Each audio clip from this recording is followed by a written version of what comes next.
গেছে ওই আমার বিমানে ওরা লোক পরিবার সহ উঠছিল। তো মাঝপথে যায় বিমান গেছে ফাইটিয়া ফাইটিয়া যায়, একজনের হাত নাই, একজনের পা ভেঙে গেছে, একজন মাথা ফেটে গেছে।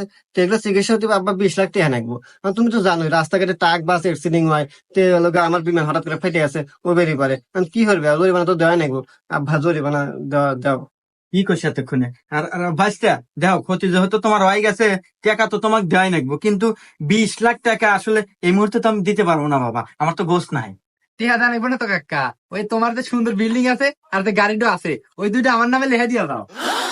আমার এত শখের বাড়ি গাড়ি আমি লেখা দেবো?